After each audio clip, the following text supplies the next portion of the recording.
Hello my dear students, how are you all? I hope you all are fine.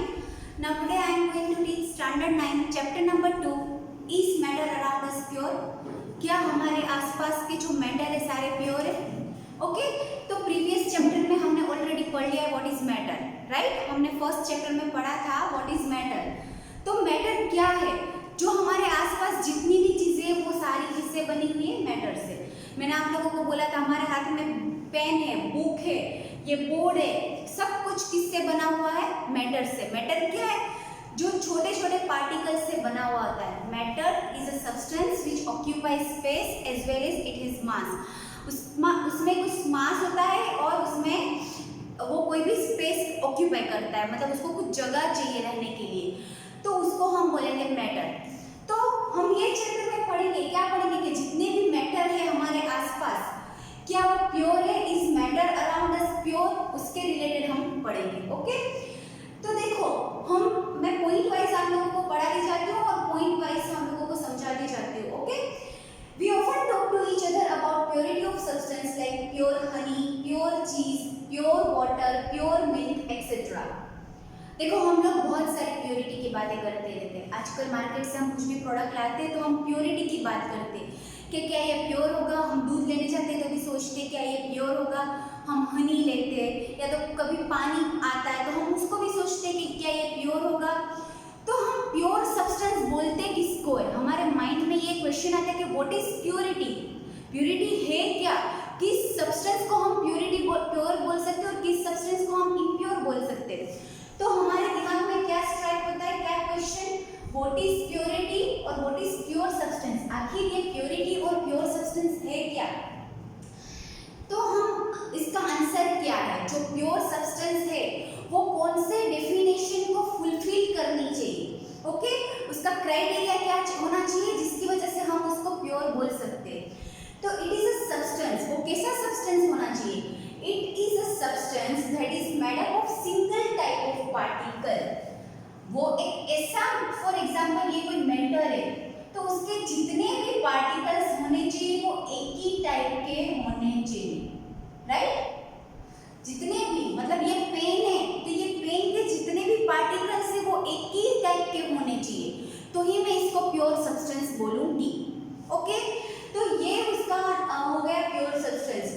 तो example pure substance के दूंगी मैं। तो iron है, अगर हम कोई आयरन, सिर्फ आयरन लेते हैं, कोई आयरन का टुकड़ा लेते हैं, पीस ऑफ आयरन लेते हैं, तो उसको हम प्योर आयरन बोल सकते हैं क्योंकि वो हर जगह से आयरन ही होगा, उसके हर पार्टिकल्स आयरन के होंगे, इसीलिए हम आयरन लेंगे उसको हम प्योर आयरन बोल सकते हैं। प्योर सिल्वर अगर हम लेते हैं तो उसको हम प्योर सब्सटेंस बोल सकते हैं। ऑक्सीजन अगर हमको प्योर मिल रहा है, उसमें कोई मिक्सचर नहीं, तो हम उसको प्योर बोल सकते हैं, प्योर सब्सटेंस। सल्फर, ऐसे बहुत सारे एग्जांपल है जिसको हम प्योर बोल सकते हैं। ओके, बट ना हमारे दिमाग में क्वेश्चन आता है कि क्या हम नमक लेते हैं, जैसे कि सोडियम क्लोराइड है, ओके, NaCl है, तो क्या वो प्योर नहीं? वो भी प्योर है। देखो यहाँ पे मैं लिखती हूँ, सोडियम क्लोराइड को हम कैसे लिखते हैं? NaCl। तो ये तो सोडियम से बना हुआ है एंड क्लोरीन से बना हुआ है, तो फिर भी हम इसको प्योर सोडियम क्लोराइड बोल सकते, प्योर नमक बोल सकते। क्यों? क्योंकि उसकी और एक चीज है कि pure substance can also be made up of 2 और more different of particle also.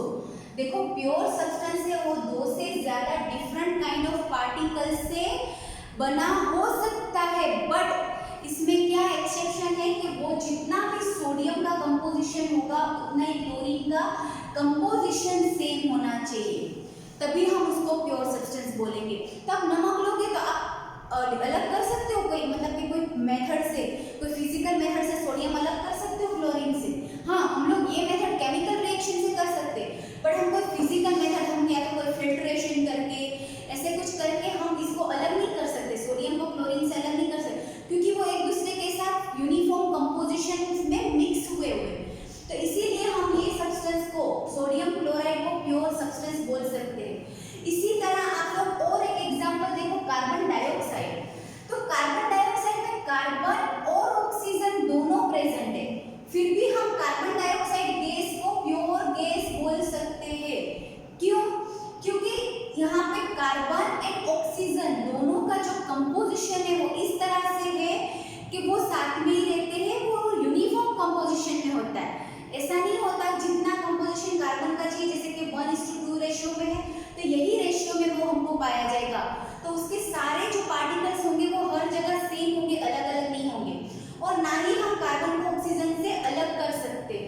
Okay, तो इसीलिए हम दो से ज्यादा कोई पार्टिकल हो उसको भी हम प्योर सब्सटेंस बोल सकते हैं, बट उसका जो कंपोजिशन है वो सेम होना चाहिए। ओके, आई होप आप लोगों को यहाँ तक समझ में आ गया होगा। अब मैं प्योर सब्सटेंस कौन सी कैरेक्टरिस्टिक्स उसमें होनी चाहिए वो मैं नेक्स्ट एक्सप्लेन करती हूँ। सो स्टूडेंट्स, नेक्स्ट हम पढ़ेंगे कैरेक्टरिस्टिक्स ऑफ प्योर सब्सटेंस। जो हमने देखा कि प्योर सब्सटेंस कैसा होना चाहिए, उसकी कैरेक्टरिस्टिक्स क्या होनी चाहिए। It has uniform composition. मैंने बोला था कि अगर हम आयरन लेते हैं तो आयरन के हर जगह यूनिफॉर्म कंपोजिशन होना चाहिए। वैसे उसी तरह अगर हमने सोडियम क्लोराइड भी लिया तो सोडियम क्लोराइड का भी कंपोजिशन यूनिफॉर्म होना चाहिए, तभी हम उसको एक प्योर सब्सटेंस बोल सकते हैं, वरना हम उसको प्योर सब्सटेंस नहीं बोल सकते।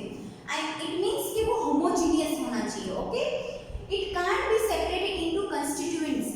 देखो ये बहुत इंपॉर्टेंट है। फॉर एग्जांपल मैंने CO2 बोला तो हम कार्बन को और ऑक्सीजन को सेपरेट नहीं कर सकते। सेकंड पॉइंट मतलब it can't be separated into two constituents. उसके अलग-अलग कंस्टिट्यूएंट उसको हम सेपरेट नहीं कर सकते। कार्बन को और ऑक्सीजन को हम कोई भी फिजिकल मेथड से उसको सेपरेट नहीं कर सकते। हाँ, केमिकल रिएक्शन से हम सेपरेट कर सकते हैं। Okay, it has fix melting point and boiling point. उसका कोई भी प्योर सब्सटेंस का फिक्स्ड मेल्टिंग पॉइंट होता है और बॉइलिंग पॉइंट होता है। What is melting point? Melting point मतलब एक ऐसा टेम्परेचर जहां सॉलिड है वो मेल्ट होना स्टार्ट होता है, उसको हम बोलेंगे मेल्टिंग पॉइंट। इसी तरह what is boiling point? Boiling point means the temperature at which the liquid start boiling. Liquid जो है वो टेम्परेचर पे बॉईल होना स्टार्ट करता है, उसको हम boiling point of that substance बोलते हैं। तो कोई भी प्योर सब्सटेंस का boiling point and melting point fix होना चाहिए। जैसे कि हम वाटर लेते हैं तो हमको पता है वाटर का बॉइलिंग पॉइंट 100 डिग्री सेल्सियस है। वाटर 100 डिग्री सेल्सियस पे ही बॉईल होना स्टार्ट होगा, तो उसका फिक्स्ड है वो बॉइलिंग पॉइंट। इसी तरह हर सब्सटेंस का जो मेल्टिंग एंड बॉइलिंग पॉइंट है वो फिक्स होना चाहिए। Okay, it always possess some same characteristics property. उसका जो सारे पार्टिकल्स है, वो जो मैटर में जितने भी छोटे छोटे पार्टिकल्स है, उसकी कैरेक्टरिस्टिक्स सेम होनी चाहिए। ओके, तो यहाँ तक जो आप लोगों का इंट्रोडक्शन था। इसके बाद हम पढ़ेंगे what is mixture. So student, next हम पढ़ेंगे what is mixture. Mixtures are constituted by more than one kind of pure form of matter. Mixture किसको बोलते हैं? अगर दो अलग अलग सब्सटेंस हम लेते हैं, दो अलग अलग मैटर, एक मैटर और दूसरा मैटर, बट दोनों प्योर है और हम दोनों को मिक्स करते, उसको हम बोलते हैं मिक्सचर। एग्जांपल मैं लेती हूँ, हम लोग लेते हैं सोल्ट, ओके, प्लस वाटर। तो हमको पता है सोल्ट है ये एक प्योर सब्सटेंस है और वाटर भी एक प्योर सब्सटेंस है। जब हम सोल्ट और वाटर को मिक्स करते हैं तब हम जो मिक्सचर बनाते हैं हम उसको बोलते हैं मिक्सचर। तो दो या दो से ज्यादा ओके सब्सटेंस को, जब हम प्योर सब्सटेंस को जब हम मिक्स करते हैं तो हम उसको बोलेंगे मिक्सचर। ओके, तो हम पढ़ेंगे what is types of mixture. Types of mixture कितने होते हैं, मतलब कितने टाइप के मिक्सचर अवेलेबल है, ये जानने के लिए अब हम एक एक्टिविटी समझेंगे। एक्टिविटी 2.1 क्या है? एक्टिविटी 2.1। अब एक्टिविटी 2.1 को ध्यान से समझोगे तो आप लोगों को टाइप्स ऑफ मिक्सचर अच्छे से समझ में आ जाएगा। ओके, यहाँ पे एक्टिविटी 2.1 में हम क्या करेंगे? पहले तो हम दो बीकर ले लेते हैं। क्या लेंगे हम? पहले दो बीकर। ये दो बीकर, उसको हम नेम दे देते हैं A और इसको हम नेम दे देते हैं B। उसी तरह हम दो पेट्री डिश लेते हैं। पेट्री डिश एक टाइप की डिश होती है जो लेबोरेटरी में यूज होती है, इसी तरह जो ग्लास से बनी हुई होती है। ओके, ऐसे पेट्री डिश ले लेते हैं। ओके, इसको नेम दे देते हैं C और इसको नेम दे देते हैं D। ओके, ध्यान से देखना है एक्टिविटी, तो आप लोगों को टाइप्स ऑफ मिक्सचर समझ में आ जाएगा। नाउ देखो, इसमें हम लेंगे पहले ये दोनों बीकर में हम लेंगे 50 ml ऑफ वाटर। क्या लेंगे? दोनों बीकर में हम लेंगे 50 ml ऑफ वाटर। दोनों में सेम अमाउंट ऑफ वाटर लेना है। इसमें हम 1 स्पेचुला क्या डालेंगे? 1 spatula copper sulphate. 1 spatula copper sulphate powder डालेंगे। Okay, copper sulphate powder almost blue colour का होता है। इसमें हम 1 स्पैचुला मतलब कि चम्मच, बट लेबोरेटरी में जो चम्मच यूज होती है, जो अलग अलग रिएक्शन करने के लिए, अलग अलग एक्सपेरिमेंट करने के लिए जो चम्मच यूज होती है, वो उसको हम स्पैचुला बोलते हैं। ओके, तो यहाँ पे हम 1 स्पैचुला ऑफ कॉपर सल्फेट लेते हैं, जिसको 50 ml ऑफ वाटर में डालेंगे, और यहाँ पे 2 स्पैचुला ऑफ कॉपर सल्फेट लेंगे, जिसको हम 50 ml ऑफ वाटर में डालेंगे। कितना? 2 स्पैचुला ऑफ कॉपर सल्फेट। अब आप लोग देखोगे ये कॉपर सल्फेट जो है वो ब्लू कलर का होता है, तो ये सॉल्यूशन ब्लू कलर का होगा, ये भी सॉल्यूशन ब्लू कलर का होगा। बट ये सॉल्यूशन है वो उसमें हमने कम अमाउंट, एक ही स्पैचुला डाला दी है कॉपर सल्फेट की, तो ये होगा लाइट ब्लू कलर का, और यहाँ पे 2 स्पैचुला भर के हमने कॉपर सल्फेट डाला है, तो ये होगा डार्क ब्लू कलर का। ओके, उसी तरह इसमें हम क्या करेंगे, 2 spatula copper sulphate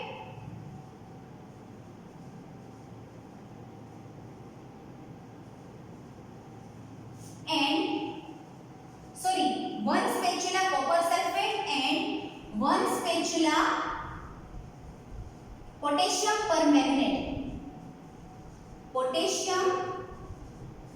permanganate, okay.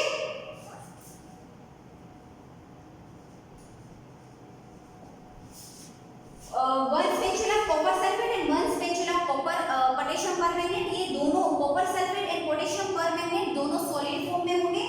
तो फॉर एग्जांपल ये मैंने 1 स्पैचुला कॉपर सल्फेट डाला है, ओके, इस तरह से, तो 1 स्पैचुला हम लोग यहाँ पे पोटेशियम परमैंगनेट डालेंगे, देखो इस तरह से। और इसमें हम क्या करेंगे, 2 स्पैचुला कॉपर सल्फेट डालेंगे और 1 स्पैचुला पोटेशियम परमैंगनेट, मतलब ये कॉपर सल्फेट है, यहाँ पे मैंने 2 डाला है, कितना? Copper sulphate 2 spatula copper sulphate plus 1 spatula potassium permanganate.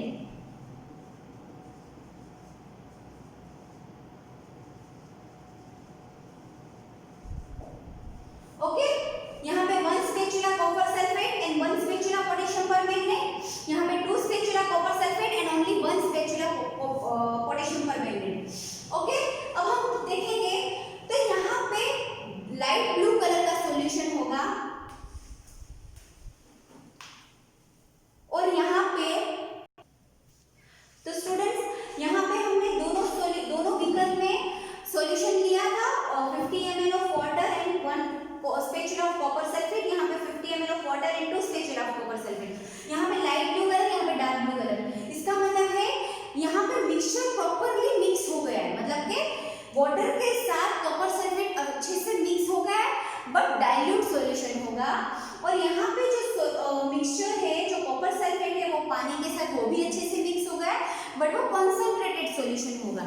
Okay, but दोनों यूनिफॉर्मली कंपोजिशन में मिक्स हो चुके हैं। जब कोई भी मिक्सचर अच्छे से यूनिफॉर्म कंपोजिशन में मिक्स हो जाते हैं, तब हम उसको बोलते हैं, क्या बोलते हैं? Homogeneous mixture.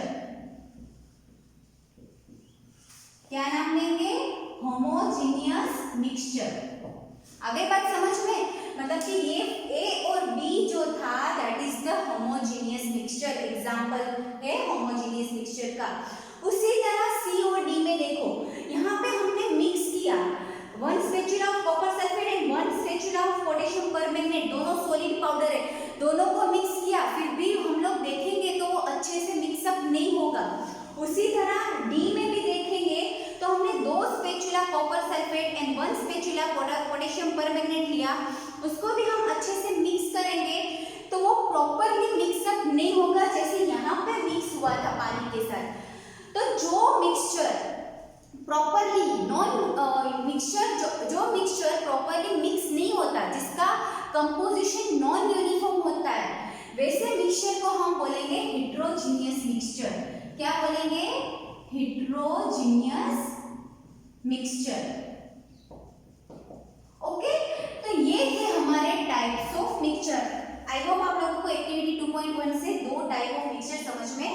गए। अब हम नेक्स्ट पढ़ेंगे एक्टिविटी 2.2। नाउ स्टूडेंट्स, अब हम देखेंगे एक्टिविटी 2.2।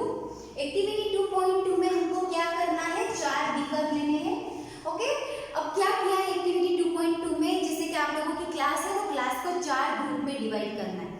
4 ग्रुप को अलग अलग एक्सपेरिमेंट करने हैं। एक ग्रुप को क्या करना है, एक ग्रुप को 1 बीकर, जैसे कि ए ग्रुप है तो उसका बीकर ए होगा, वो क्या करेंगे, वो लोग पानी लेंगे और पानी में few crystals of copper sulphate, मतलब कि थोड़े बहुत कॉपर सल्फेट के क्रिस्टल्स लेंगे। ओके, वैसे ही जो ग्रुप बी हमने बनाया है क्लास में, तो ग्रुप बी को बीकर बी लेना है, उनको पानी लेना है और पानी के अंदर पूरा 1 स्पैचुला पूरा भर के कॉपर सल्फेट डालना है। यहाँ पे हम छोटे थोड़े पार्टिकल्स लेंगे, यहाँ पे फुल 1 स्पैचुला लेंगे। ओके, वैसे ही जो क्लास में ग्रुप सी बनाया है तो वो ग्रुप सी बीकर लेंगे। वो लोग क्या करेंगे, पानी के अंदर बीकर के अंदर पानी के साथ व्हीट फ्लोर या तो वो गेहूं का आटा या तो उसकी जगह हम चॉक पाउडर भी यूज कर सकते हैं, तो वो ये यूज करेंगे। ओके, वैसे ही जो क्लास में ग्रुप डी बनाया है वो लेंगे बीकर डी, वो बीकर डी में पानी के साथ मिल्क ऐड करेंगे। ओके, तो ये चारों मिक्सचर बन चुके हैं। अब क्या करना है, हम यहाँ से बीम ऑफ लाइट पास करेंगे। ओके, क्या करेंगे, बीम ऑफ लाइट पास इस तरह से। जब हम एक लाइट की बीम पास करते हैं चारों बीकर से, तब हम देखेंगे तो यहाँ पे हमको कोई लाइट स्कैटरिंग दिखाई नहीं देगी। लाइट स्कैटरिंग मतलब क्या होता है, फॉर एग्जांपल अगर कोई लाइट जा रही है और बीच में कोई पार्टिकल आ रहा है तो वो लाइट यहाँ से डिविएट होके अलग अलग डायरेक्शन में स्कैटर्ड होगी। ओके, वो पूरी तरह से स्प्रेड हो जाएगी। तो जब ये बीम ऑफ लाइट यहाँ से जा रही थी तो यहाँ पे कोई स्कैटरिंग नहीं दिखाई दी। उसी तरह वो जब सेकंड बीकर से भी जा रही थी, यहाँ पे कोई स्कैटरिंग नहीं दिखाई दी। जब वो थर्ड यहाँ पे पहुंची तब भी यहाँ पे कोई स्कैटरिंग नहीं हुआ, बट यहाँ पे जो चॉक पाउडर या तो व्हीट फ्लोर जो भी हमने लिया है, अगर ये पार्टिकल्स नीचे सेटल हो चुके थे, क्या होता है, चॉक पाउडर हम जब पानी में मिक्स करते तो वो धीरे धीरे नीचे सेटल डाउन हो जाते, बट जब हम उसको कंटिन्यू स्टर करते रहेंगे, मिक्स करते रहेंगे, तो पार्टिकल्स ऊपर आएंगे। क्या आएगा, पार्टिकल्स ऊपर आएंगे। तो जब ये लाइट पास होगी तब ये लाइट अलग अलग डायरेक्शन में स्कैटर्ड हुई हमको दिखेगी। उसी तरह जब ये beam of light water plus milk में पास हुई तब यहाँ पे ये लाइट स्कैटर हुई, ये लाइट बहुत अच्छे से स्कैटर हुई। इसका मतलब क्या है, ये लाइट फर्स्ट एंड सेकंड में स्कैटर्ड नहीं हुई। ओके, थर्ड में हम जब मिक्स कर रहे थे तब स्कैटर्ड हुई, बट हमने मिक्स नहीं किया, वो जब पार्टिकल सेटल डाउन हो गए तब स्कैटर नहीं हुई। बट फोर्थ सॉल्यूशन में वाटर प्लस मिल्क लिया था, वहां पे लाइट अच्छे से स्कैटर्ड हुई। इसका मतलब है ये जो दोनों सॉल्यूशन थे वो प्रॉपर्ली मिक्स्ड थे। क्या था, ये जो दो मिक्सचर थे वो प्रॉपर्ली मिक्स्ड थे, यूनिफॉर्म कंपोजिशन में थे। तो जो सॉल्यूशन ए और बी था वो ट्रू सॉल्यूशन थे, या तो हम सॉल्यूशन भी बोल सकते। तो ए और बी था, उसको हम सॉल्यूशन बोल सकते कि ये सॉल्यूशन थे या तो true solution. Okay, beaker B C था, जो बीकर सी था वो उसको हम नाम देंगे ऐसे मिक्सचर जिसमें पार्टिकल सस्पेंडेड रहते हैं, मतलब हर जगह उसको हम मिक्स करेंगे। जैसे आपने सिरप सॉल्यूशन, कोई कफ सिरप लिया है तो वहां पे लिखा होता है शेक वेल बिफोर यूज, क्योंकि वो ऐसे ही पड़ा, जब वो सिरप बॉटल ऐसे ही पड़ी रहती है तो उसके जो मेडिसिन के जो पार्टिकल्स होते हैं वो नीचे सेटल हो जाते हैं, इसीलिए हम उसको शेक करके उसको हम यूज करते हैं, क्योंकि वहां पे बॉटल में लिखा होता है शेक वेल बिफोर यूज, क्योंकि वो सस्पेंशन होता है। क्या होता है, सस्पेंशन। तो जो हमारा सी था वो सस्पेंशन था, और हमारा डी है, जो हमारा डी बीकर है, उसको जब हम अनडिस्टर्ब कंडीशन में भी रखेंगे तो उसके पार्टिकल, जो मिल्क के पार्टिकल है वो नीचे सेटल नहीं होंगे, वो दूध और पानी अच्छे से मिक्स होके उसके पार्टिकल हर जगह यूनिफॉर्म कंपोजिशन में देखने को मिलेंगे। तो उसको हम बोलेंगे कोलोइड सॉल्यूशन। क्या बोलेंगे,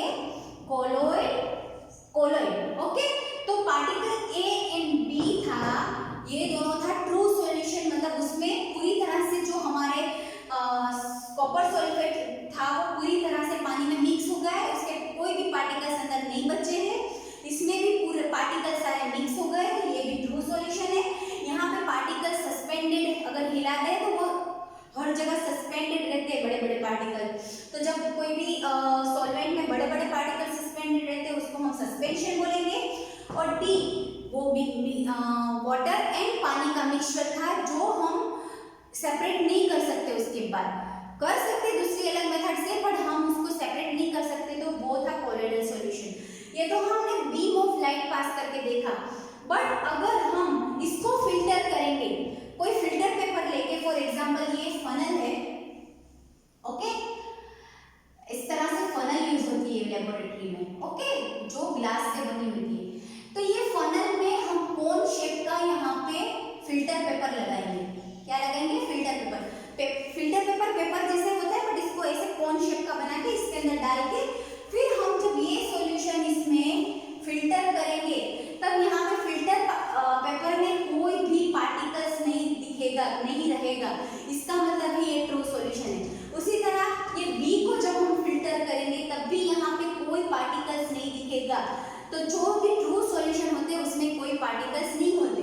जब सस्पेंशन को हम फिल्टर करेंगे तब यहाँ पे पार्टिकल्स रह जाएंगे, इसके चौक के पार्टिकल्स यहाँ पे रह जाएंगे और पानी निकल जाएगा।